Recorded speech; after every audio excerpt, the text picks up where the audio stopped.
look, I don't care at all about 99% of the players so far that have been that have exited this program here lately. I would have liked to seen Brown make it because of the speed, and I would have liked to have seen him develop and wake up and get it together. Jaylen Brown hasn't accomplished anything in college football yet, so I don't know if he's going to go somewhere else and have any success. And you know, he got arrested, so you kind of, your hands are tied to some extent. I understand all that, but I would have liked to seen one of the more explosive players on the roster stick around. Other than that, like, Aaron Hester wasn't going to play. TJ Ferguson sucks. I think most Seminoles, if you polled them, don't even know who the hell Dinos White is. Good. Weed them all out. It's just a roster full of average to subpar players that you can get up out of here. The question becomes, when you're doing that, are you replacing those players? Will you replace those players? Because you do have to have players on the roster for depth. Will you replace those players with, you know, good players? Players that are going to help you win games. Players that are going to make your team better. I was all about the weeding out process, the demanding process, the holding kids accountable, all of those things. Mike being much more assertive on that front, both, I hope, to his coaching staff and to obviously his own players and himself. You know, apply the standard, do the right thing, get out from under this massive disappointment and start to see the light. Give us a breath of fresh air. And the question becomes now, as you weed those players out that are never going to play here and weren't really going to make a difference if they did, are you bringing in players now that are better than those players that are leaving? And I see names. I know Michael Langston's got a whole list of a bunch of names, and that's all cool. I see the transfer portal needs expand article, and I see the targets that perhaps they'll take a look at, but I don't know if they're going to get them on campus. I don't know if they're going to have the goods to sign them, to get them to say yes. And I know even that, now that's the more existential crisis that college football has. Even if they say yes, it doesn't mean that they'll be here in the fall. But that said, I'd like to get some yeses. And I'd like to get some yeses from players that have proven themselves in the college game that are significant, or at least some sort of upgrade, if not significant, marginal upgrade over what you just lost to fill the needs and the holes on this roster. And I think they're up against it, Tom. I just think that, it's dicey. There are a lot of kids that I would not overpay for that are not going to appreciably improve your outcome this year.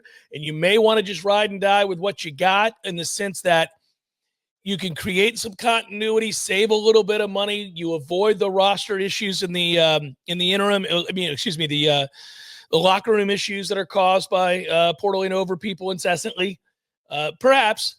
But there are still some viable needs here and they are going to have to sign some kids. So there are a couple of players in the portal that Michael lists in the article. You can read it if you're a subscriber, that have a lot of eligibility left. Like, that is a move that I would be in favor of if you've got a long-term player that maybe you could go grab now that's disgruntled with their current situation, and they might have been a blue-chip recruit. And so you've got, answers for 2026 and 2027, and maybe they could contribute this year, but it's not a guarantee. I think that's a shrewd move. I think what we're looking for right now is what our professional teams do when they're not ready to compete. That's where I am in this equation. I'd like to see some restraint. I don't want to see throwing a bunch of money and overpaying for somebody who's going to improve you by a half a win that doesn't get you to a level of ACC championship game front runner. Because you need to bring in like 5 or 6 players, pay them a crap ton of money in order to change the conversation and say, okay, I now expect Florida State to go to Charlotte and play for an ACC championship. It really would take about a half dozen dudes. Yeah, they're a long way from that. Yes. Correct.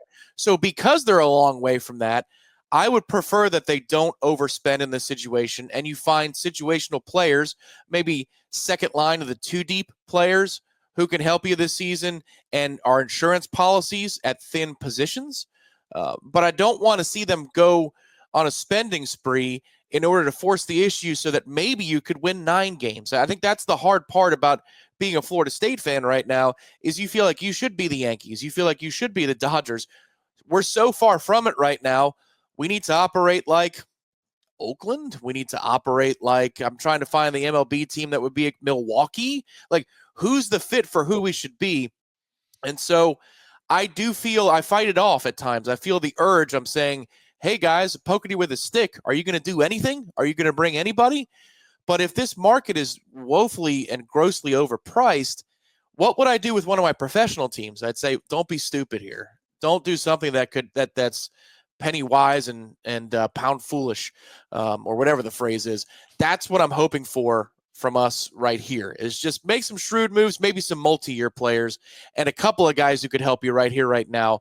But they're going to be more role players. Because if you try and go grab an all-conference impact player, I feel like you're kind of wasting your money this year. You might as well save those pennies for either high school or the second window, the more important one, which is the winter window after the season is over. There are not a lot of all-conference players out there that Florida State would get, first of all. They're going to go to a program that's operating at a much higher success rate than we are currently. And secondly, I would just look, unless you think, I know they're a little nervous at safety, so maybe you go after one of the DBs or safeties that are out there. The two defensive linemen that Langston brings up, and Bernard Gooden, the USF player, and Akilo Stone. I mean, maybe I do think they need a lot of depth on that defensive front. These are guys that have played college football. They haven't been uber productive, but they've played, and they've played as starters. And well, one's a reserve, the other was a starter. USF kid's a starter. Look, man, I'm afraid that's where we're at. We're getting a defensive lineman from USF might improve Florida State's front. Well, yeah, you're looking for stabilizers, not game changers. And I hate it too, but you already waved the white flag on trying to win 11, 12 games this year. So don't change course now. And even if you weren't going to get one of those all-conference types that you're talking about would go to a better program, just don't waste your time. Yeah. That's the other thing here is often what you said with the Mingo kid. He was never going to come here. Right. So there's no need to waste your resources. And by that, I mean time and battle's end pitches and all that kind of stuff, because spend it on somebody who is going to help you here and now. And again, it sounds defeatist, but we're trying to win 8 games or 9 games here. You're not trying to win 11 or 12. You're not looking for the Keon Coleman edition, which is the final piece of the puzzle. You're just looking for guys that'll help you not tank. And so therefore you can set the table for 2026. I hate it, but you got to be realistic on where you are right now. And that's why I'm at least not panicking about the lack of visits already scheduled for kids in the portal, or trending names where there's an RPM for a kid to come to Florida State out of the portal. I think that so far it looks like the measured approach is being taken, which is wise in this particular offseason. Oh, I don't think there's any question it's wise, because the names in the portal are not difference makers. I mean, for the most part, first of all, look, if you're studying the trend in the portal, you're not getting elite offensive linemen in the portal. They don't exist. They're not in the portal for the most part. There are a few exceptions. I understand that. But the elite, if they do enter the portal, go to a program like Georgia, or they go to a program named Ohio State or Notre Dame. Not yours. You're not coming here. Not yet, anyhow, until you get some momentum again. And so what you can do is find some kids that are that next level. And we did that this offseason. That's what we did. We brought in guys that have started places and been pretty good players. In the case of a couple of kids, really good players within their conference. And that was good. That was necessary. That was about the best thing you could have hoped for. That was the best outcome you'd hope for. But this window of the portal does not really see any of those linemen. You don't have those guys. Like the spring window here, it's not a good window. And if there is anybody who's really, really good, A, they're not coming here, and B, you're going to pay crazy amounts of money for them, thus hindering you moving forward. So I'm with you on this. I'm looking for depth, quality depth pieces in areas in which you're thin. Don't overextend, and let's go from here. Let's see what happens from here. I think this is the best you could do, because like you said, you're just trying to be good enough to win the games you're supposed to win, and maybe put yourself in a position to pull an upset here or there because you have enough depth to hang for 4 quarters against, say, and I hate to say this out loud, say Miami or a team like that. Yeah, agreed. Who can help you stop the bleeding and then take your shots at scoring an upset, but also not offset that contribution by being a culture problem because you overpaid for them versus the freshman now or the second or third year player who's going to transfer out in the December window because they're pissed that you portaled over them. This is the mess that is being a college football coach, a head coach in this era, but it's also something where it's very similar to a professional setup. The NFL is the easiest example because it's the same sport.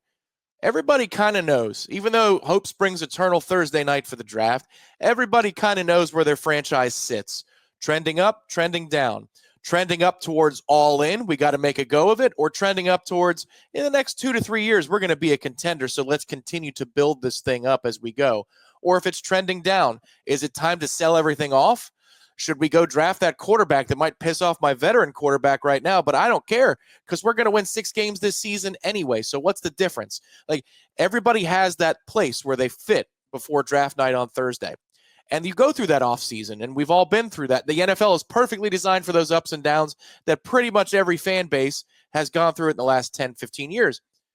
For Florida State right now, you're just trying to change that arrow from trending down to trending up and building again and momentum. And so who can help you do that without having to spend, $750,000 to go get 600 yards receiving? Let's not do that, guys. We don't need that. And I think for what they were at 2-10, you did an excellent job in the portal because you had to be aggressive and overspend for a Deuce Robinson and a Squirrel White and 4 offensive linemen and James Williams and to retain Darrell Jackson. Like, you had to spend a lot of money to have those guys even be here in the first place. And then to go get a Chroma, that was not cheap. So I think they've done enough there to set the tone for building things. But, if you brought in a receiver that's capable of 900 yards this year in the portal right now, you might pay them more than Squirrel White or Deuce Robinson. You don't want to offset that room right now. You worked very hard to go bring those guys in. Don't need to piss them off. So these are the dynamics that you have to think about. And I don't really know that guy's out there anyhow. And I don't really know that this offense would provide that. So, you're exactly right. It's interesting. We talk about stemming the tide. And again, there's nowhere to go but up right now. They can't do worse than they did a year ago. They quite literally can't because they have 2 automatic wins. So they cannot do worse than they did a year ago. It's a question of not leveling off, but rather like how much more of the good can they take back? Can they grab back into a winning record? Can they fight back into there's momentum in the right direction? Can you come up for air and say, all right, based on what I just saw, there's still some hope. There's a measure of hope that Mike is going to get this done and that he's going to be the long-term answer. He's fighting for his job right now. You're hoping like hell that something breaks his way. He's been a man of extremes, not just in record, but in terms of good luck, bad luck. I was talking with somebody that we're both friends with the other day, and we were kind of comparing notes, and he brought up this fact. He was like, man, we've all talked about this guy in a wide array of different circumstances. Like, nobody was more unlucky than Mike Norvell getting a job at Florida State, walking in with this great opportunity, this momentum, as well thought of as he was coming out of Memphis. You remember Herbstreit and all of the national experts were like, that's a sneaky good hire by Florida State. That's a guy who everybody you talk to is trending upwards and believes is going to be the next great coach. And COVID hits. He gets no momentum. He gets no new car smell. He gets no opportunity to seize what every other coach gets, which is that first year of curiosity and intrigue from all of the big-time players in the state and all the high school coaches in the state. And you capitalize on that momentum and your good name, right? Because everybody loves the new hire. All those things, but he didn't get a chance to do that. So immediately he's behind the 8 ball. But then, luckily enough, he gets a gift dropped into his lap in the way of name, image, likeness. All of a sudden he realizes I can go out here and capitalize in the transfer portal and the NIL in a way that, hell, nobody's ever had the opportunity to do. I can revamp my roster overnight. And he does so, and that's a gift, and he takes advantage of it, which is great. So you'd seen the tough luck and the good luck. Then he kind of falls into, frankly, a run of perfect evals. I mean, every single player that he initially brings in, it's not just game-changing, they're NFL bound. They're all players that go to the league. I know there's a couple misses in there, but nobody was taking Benson because his knee was ravaged. And so you bring him in and he comes back to 100% health, and he's just as fast, if not faster, than he was prior to the knee injury. That's lucky. You got lucky there. Now, good on you to take that chance. It worked out.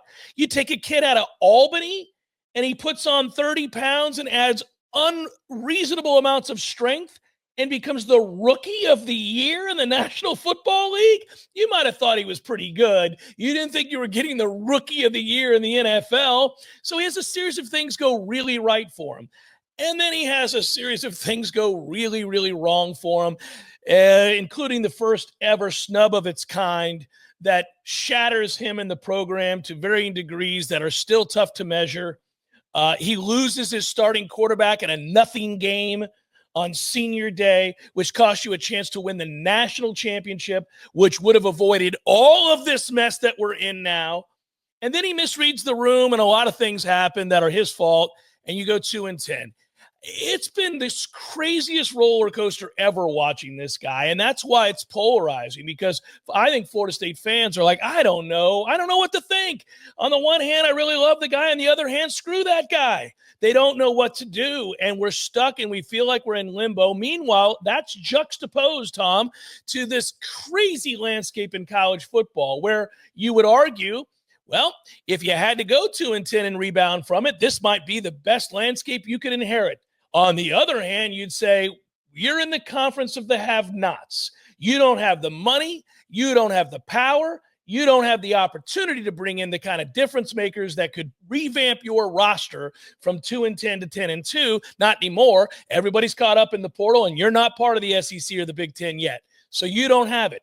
It is a weird time and place for Florida State football fans, and Florida State coaches. Well, and he's got a roster this year that I think is plucky enough, if it stays healthy on the front lines of the first 22 players that they have, 11 on each side of the ball, that they could overachieve, and win 9 games.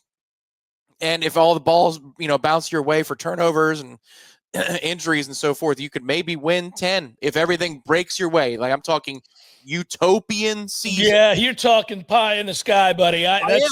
But I'm saying that frontline group of everybody, if he has the health luck that he's never had before in his career, they've at least put something together that is capable of touching that with everything going right, which would be the extreme luck. What I'm talking about is, if his fortunes stay the same, then this year is either going to be a 9, maybe something a little bit better season, or it's just going to all torpedo, and we're looking at 4 or 5 again, and then it's going to be the total reboot. He hasn't really had a middling one yet, because I feel like the response to 5-7 and winning 9 out of your 12 games that season, including one over LSU in the opener, that was a pie in the sky versus 2022 preseason expectations result from Florida State.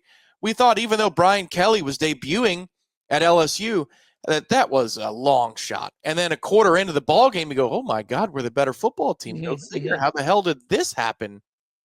I'm not saying that we're going to win 10 games this year. What I'm saying is, the man of extremes, watch that crap happen again, where you could go 8-4, but you compete in 2 of those other games, and you take it into the second half. You go, okay, I think they've got something going here. That's what the hope is. The best chance they have is that he's transformed the mentality in the locker room and the mentality on the field, the day-to-day operation of practicing to get better, the yearning to be better, to all the rhetoric that he's espoused that every coach does. It's not a knock on him. Every coach 1% better, all the stuff. All right. If they've taken it to heart, if they are the most physical defense in the country, meaning they play in that manner, the way Tony White has implored them to, that he has stated, look, I'm not promising anything other than we're going to swarm to the football and we are going to be physical. Listen, there are the ancillary benefits of that can actually be that you win a couple of games you shouldn't. Right. Because if you punch somebody in the face repeatedly, you might find out they don't want to be there. You may find out that they have problems in their locker room and that a quarter and a half into this game, they realize you came to play and that this is going to be unrelenting. Every play, I got to deal with this guy. To bring it down to the micro level, everybody who's ever played any physical sport knows of which I speak. I'll use football, but it could be hockey, it could be basketball, it could be anything. That guy that maybe isn't as talented as you are, but man, does he care a lot today. Man, is he out here caring more than I seem to care today. Maybe my mood's not right. Maybe it's hot as hell out here at practice today. Maybe, just maybe, I thought this was going to be a walkover. And man, is it this guy in my grill on every time I look up. I got to deal with this dude. I'm pissed. Okay, buddy, it's yours. Good. You win Tuesday. You win Tuesday. You know, it's like one of those moments. Well, if you're that team every Saturday, in every game, you might find out not everybody feels like being there. Yeah, you're my cousin at July 4th reunion a few years ago playing 3-on-3 pickup basketball at the beach. And you're like, what are you doing, man? Dude, what are we doing out here? We're just trying to shoot it around a little bit. We're on vacation, dog. Yeah. I get it. He's hand checking you. He's all up. I've been there, and he's like 6 years my senior, and he's a Marine. I'm like, well, come on, man. Do we really need to be in the Corps today? Yeah, I mean, we're playing half-court basketball. What the hell? Go mark up on my older cousin. What the hell are you doing? But that's who we want to be. Yes, we want to be the guy in the Corps at the summer vacation taking 3-on-3 way too seriously. There was a guy I played with in high school. His name's Kyle. I won't give his last name as to not embarrass him. Kyle couldn't play a lick, but Kyle cared deeply. Kyle cared deeply, and if you got the rep on the wrong day, man, and all of a sudden half-stepped out there trying to catch your breath for a moment in 100-degree heat, Kyle would stick you under the chin, and you'd be like, oh, I forgot it was Kyle. You're like, God, dog it, Kyle. We need to be Kyle. We just came from the bar drinking beers, throwing darts. Why the hell do I feel like that this is a P90X workout? What are you doing? Come on, man. That's the thing. We got to be that guy. We got to be that guy every Saturday. We do. We have to be the red ass that is not respected or liked all that much. But in a weird way, with the passage of time and reflection, you're like, I admire that dude. He knew his only chance. He had to care more than you every day. Look, if you want to try that hard at wiffle ball on the beach, I got you. Or bocce, you know? What are we doing with the check-in here? I mean, you're really going to be hitting me with your sternum as I'm dribbling? Charles Oakley over here? What the hell, man? It's Jeff Cameron Show. For the hour, it's the bonus hour on Headlines Day. It's 93.3 Real Talk Radio, Warchant TV. Welcome back. Bonus hour, Jeff Cameron Show rolling on. Hey, what Tom and I were just talking felt a little weighty, didn't it? Felt a little heavy. Florida State's place in the college football world, their place on the roster and what the needs are and all those things. And I'm feeling the weight of that. I think college coaches, I think the powers that be, as nebulous as that is, I would say those are all the college presidents that make up the NCAA are feeling the weight of that daily. I kind of predicted this at the end of last year when everybody kept referencing these great ratings. I was like, I don't know about all that. That leads me to something before I get into my main points here. Look, man, if life's been a little crazy for you and you want an opportunity to unwind, Cornbread Hemp CBD gummies are where it is at, formulated to work with your body, not against your body. And look, you know, I'm trying to be physically active a little bit more, trying to be a little bit more well aware of my mental wellness and all those things. And I have found that a little Cornbread Hemp CBD gummy, just a part of that wellness plan. Maybe when you go to bed, you want to get some good sleep. You want your body to relax. Well, peace of mind is what I'm talking about. You can do it. That's a good thing. Right now, Jeff Cameron Show listeners can save 30% on their first order if you head to cornbreadhemp.com/warchant. Warchant. Use the code Warchant at checkout. That's cornbreadhemp.com/Warchant. Use code Warchant. You'll get 30% off doing some things. CBD gummies, all natural, good stuff, working with you. All right, on to the subjects at hand. And I was talking about, the topsy-turvy world of Florida State football, but I think it's applicable to college football. I had several articles this morning that kind of shaped my viewpoint on the day, and I referred to it last segment as sort of the existential crisis that is plaguing college football right now. You may be one of those people. I know Tom is, and I've talked to many others that have understood from the get-go that this transformation was going to be a lot like pulling teeth. Sometimes that process is very, very necessary to provide space in your mouth for the other teeth to come down, and then the evening out process. I had this happen with last hour's sponsor, Birch Orthodontics, recognizing that my youngest son's teeth were all messed up. And she says, we're going to have to do a few things that are unpleasant for things to be right. And it turned out that way. He had to get 5 teeth pulled. Not ideal. Perfect row of teeth now. Perfect smile. It was worth it. Maybe, as the analogy works here, you were willing to all along say that the changes necessary in college football are such that I'm willing to go through the teeth pulling process to get the perfect smile. I'm willing to come out the other side and know that, look, the old process, while familiar, was never a perfect process, was never ideal, certainly not for the student athlete. And the NCAA, which we all complained about ad nauseum, was an organization that was far from perfect. They were quite imperfect. So we all acknowledge that many changes in the way that college football was run was necessary. We all acknowledge that there were elements of the sport that were quite frankly corrupt. So I could embrace the change, embrace the idea of student athletes being afforded more opportunity to come and go as they please in the same manner that coaches do.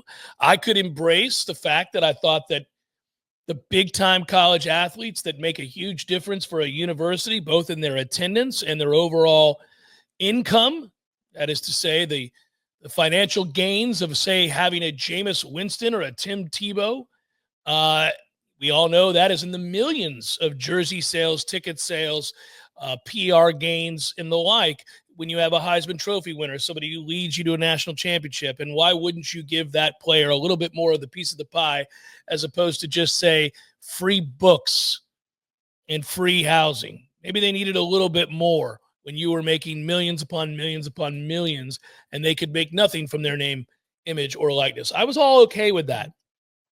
But it was going to need to be under the guise of some sort of structure that if you wanted upward mobility for players to leave one program to go to another, you would need a system in place that perhaps, let's say in this case, rewarded schools. If it was, you're talking about class warfare right now. If you develop a player from a non-power 4, came to you as a 2-star, he's with you for 2 years, he becomes the best portal tight end in the nation, the highest bidder goes and grabs him and gives you nothing. You get nothing for having done that. I think a lot of people would like to see a structure in place where you have to compensate that university in order to take their player, that you would have to put some parameters in place that make the contracts potentially 1 year, 2 year, 3 year NIL contracts binding. If not binding, money needs to be paid back to the institution if you up and leave overnight. That there would be a limit to all of this, that you wouldn't constantly re-recruit by the hour your roster in the age of unlimited free agency. It's all so bad for the sport, especially when there are only 2 leagues whose teams can operate that way because they're the power 2. It's not a power 3 or power 4. It's a power 2 with all of the money. And it's kind of beginning to make this a bit of a mockery. And be careful in which you run a sport in which if you're not in one of the 2 leagues, and trust me, there are a lot of programs that are not and will never be, becomes irrelevant. You don't want to have a system. The great game of college football should not operate that way. And the longer this goes on, and the longer this is delayed, and the more crazy we witness on a daily basis, the more you're going to lose the fans. And I feel like we're in a crisis. College football is 100% in a crisis. You try to reflect on what you would like to see come to pass, and where we need to get to, and how far away we seem to be currently from any of that. So I might suggest that until we get something substantial in the way of changes and agreed upon rules that will govern the game, the more you're going to feel like this is out of control, benefiting a very select few. The NCAA Division I Board of Directors yesterday proposing deleting 153 rules from its handbook, a move that would allow schools to share financial benefits directly with players. It's an expected step, wrote ESPN yesterday, towards a new era of amateurism in college athletics, but remains contingent upon approval of a House settlement. And there are a lot of people, with every day that goes by, don't exactly feel like that approval is coming as quickly or at all in the manner that they thought. Those NCAA board members meeting for hours on end, emerging with 9 major proposed legislative changes, including permission for schools to provide direct financial benefits. These are all things for use of their NIL. NCAA leaders are aiming to reshape the organization's role. All of those things, proposed legislation with roster limits. A lot of this doesn't feel like it's going to go through. A lot of this doesn't feel like it's going to go through, and if it does, it feels like it's going to be challenged yet again, and that there will be a whole bunch of lawsuits. An enforcement group that is going to be created and operated by the defendant conferences will aim to provide oversight for rules relating to the terms of settlement, all this other stuff. I think we're growing exhausted. I think the average fan, and we could go one by one by one. Each issue requires its own set of talking points, its own debate, its own detailed breakdown, and not this sort of cursory view that I'm giving it. But I'm looking bigger picture, just the way I was last segment, looking bigger picture at Florida State's conundrum. And when you do that, when you do look at the bigger picture, you end up feeling a sense of hopelessness. I've compared this a lot to a 350-pound man that ought to weigh 170 pounds taking the first step. I think you could acknowledge that there's a way initially to take that weight and see it, shed 20, 30, 40 pounds, and it would be the easy part, right? Got to be more proactive each day that you get up. You got to eat properly. You got to sleep properly. Okay, we could agree on those fundamental things. But then to take the next step and the next step and the next step, it seems like we're stuck with just the easy stuff, the initial stuff. And all of the other ancillary things that are necessary to see a full return to health are either being argued about ad nauseum and not agreed upon, or delayed for whatever reason. And thus the person just continues to stay unhealthy. And the sport in this case continues to remain in a place that is at a crossroads and unhealthy, and in many ways alienating to the fans that love this game, to the fans who say, wake me when this nightmare is over. And I know it doesn't seem like it because it's the end of April and we go through this sense of interminable offseason. I know every year we talk about that, and guess what happens? You wake up one day and it's June. And June is sort of the mental go time for ramping up your excitement and enthusiasm and plans for road games and home tailgates. And if this is the pervasive attitude that we're at when it comes to college football and the hopelessness we feel come June, I think the sport is in for a rude awakening. It has been nothing but roses in terms of the ratings and the continued popularity growth of college football for a very long time.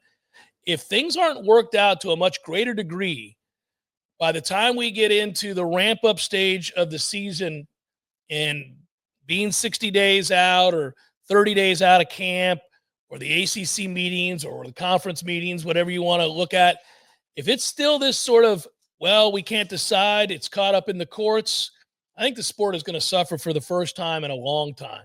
Chef Cameron Show, 93.3 Real Talk Radio, Warchant TV. It's now that time of year where you're trading in those golf pants for the shorts because you need breathability. There's a lot of sweating that's going to be going on over the next 5 to 6 months of your life if you live where we do in Tallahassee or anywhere in the southeastern footprint on Warchant TV and the Warchant Podcast Network. Well, Bird Dogs to the rescue because they combine comfort, fit, versatility. You can wear these shorts everywhere. Here's 2 pairs that have been sent my way from our friends at Bird Dogs.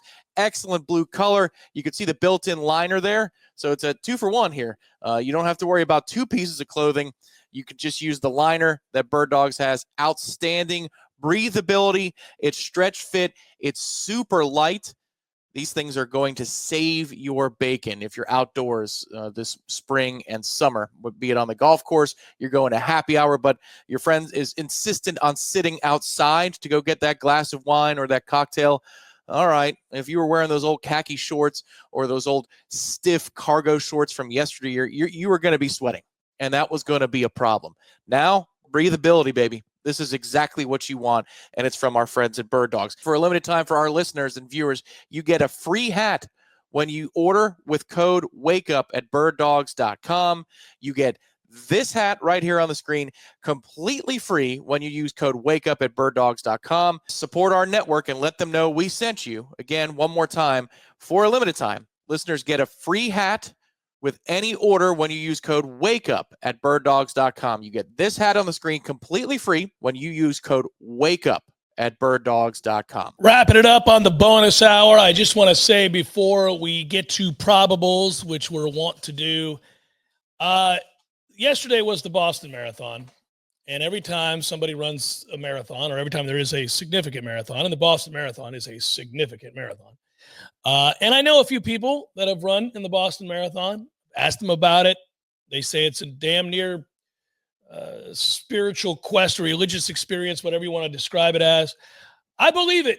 I think if you've dedicated yourself to something that takes that much work and you run 26 plus miles and find a way to finish without dying, it probably is otherworldly. It probably is transcendent. But I always look whenever the marathon is run, York Marathon, Boston Marathon, any of the big marathons, and just see what the winning time was. And, you know, I'm always flabbergasted as somebody who doesn't love to run. I run at Orange Theory, and I'll occasionally run after I've done lifting, when I'm at the gym, just to try to get some sort of cardio in. You know, it's not my favorite thing in the world. I do it, and I know that you can get to a place where it's less uncomfortable than when you're not running, and then you suddenly start back running. I know you can build yourself to that, right? That's great. But when you see the times from the people that win these things, it is almost unimaginable. I've done the thing. So many years ago, I asked Andy, the owner of the local Orange Theories here in town, if when he got done with a certain treadmill there at Orange Theory, he would sell it to me. And he said yes. So, and they do this with, they change out the treadmills there very often. Legally, I think they have to, but it's also just a good idea because obviously these get run on every day, a lot by a lot of people all day. And many of them still are in great shape. So you get them on the cheap. So I bought one and I have it here in my garage. You know, long story short, yesterday's winner of the Boston Marathon ran it this isn't to the second, but it's just over 2 hours. And it equated to a 4 minute and 46 second pace. If I remember reading that this morning correctly, 4 minute 46. So for 4 minutes, so at a pace of 4 minutes and 46 seconds for 26.2 miles, this person repeated that. If you've ever, and it's fun, and there are a few of you out there that are badass long distance runners or used to be, maybe in your prime, If you've ever tried to run a 6-minute mile or a 5-minute, 5.5-minute mile, you know how insane that pace is. But you can set up on these treadmills the pace to match the winner. So you can set up the speed necessary on the treadmill for you to run a 4-minute and 46-second mile. Go do it. If you have the capability, go do it. Go feel like what it feels to run a 4-minute and 46-second mile. Knowing that pace, see how long you can do it. See how long. Can you do it for 2 minutes? Can you run a 4:46-mile pace for 2 minutes? Can you do it for a minute? Can you do it for 30 seconds? Can you do it for 20 seconds? Whew! It is eye-opening. It is a running kick to the cojones. And it is something that allows you to truly marvel at the people that do this, that have the mental and physical discipline and acumen to do that. It's unbelievable. Very, very impressive. Just thought I'd point that out. All right, if you would, let's cue it up. It's time for probables. Start with Yankees, Guardians, Will Warren, Tanner Bibby, Reds, Marlins, Nicky Martinez, Edward Cabrera. Padres, Tigers, that's Nick Pivetta, Jack Flaherty. We got the Orioles and the Nationals, Dean Creamer, Michael Parker. Mariners, Red Sox, TBD, Brian Bello. Phillies, Mets, Christopher Sanchez, Griffin Canning, who's out here cheating in golf, I'm sure of it. Cardinals, Braves, Andre Palante, and TBD for the Braves. Braves up to 9-13. Rockies, Royals, that's Ryan Feltner, Chris Bubik. White Sox, Twins, Davis Martin, Bailey Ober. We got the Dodgers and the Cubs. Dustin May, he's good. Shota Imanaga goes for the Cubs. He also is good. Blue Jays, Astros, that's Chris Bassett, Ronel Blanco. My sorry-ass Buccos at 8-15 will throw Bailey Falter tonight against the Angels.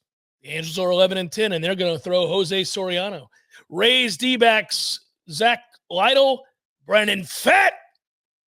Brewers, Giants, that's Jose Quintana, man. That creep can roll. Jordan Hicks goes for the Giants. Giants are good. They're 15-8. Rangers, A's, Patrick Corbin, Osvaldo Beto. And that is a look at those that shall reside on the bump. Yeah, go do that. Go try that. Go. And that's on a treadmill. That's on a treadmill. That's not on the hard cement of a city street. Apparently, from what I read and what I've heard people say, people I know, again, that have run that marathon, that the Boston Marathon's a hard marathon. There are some marathons a little bit easier to navigate, a little bit easier to handle, a little flatter, a little bit more forgiving than others. You damn sure better bet that if I were ever going to train to run a marathon and then subsequently run in said marathon, that I would know which marathon was, quote unquote, the easiest marathon to run. Hell, I would say that about a half marathon. But, yeah, if you want to engage in a test just to see where you're at or to have some fun with it, set that pace, 4:46. What was it earlier this year? I gave you guys that story of the record-breaking run, and dude was running some godforsaken pace that human beings you would think shouldn't be able to run. It reminds me of the larger discussion about how some people can tell their brains to shut up, and they get into this other place that doesn't involve that process. It's insanity to me.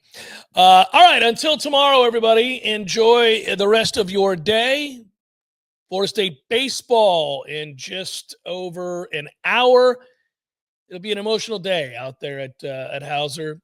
Hopefully Florida State gets the win tonight against Stetson. Hope to see some of you out there at the ballpark. I'll be back with you tomorrow on a Balls McWednesday. Until then, peace.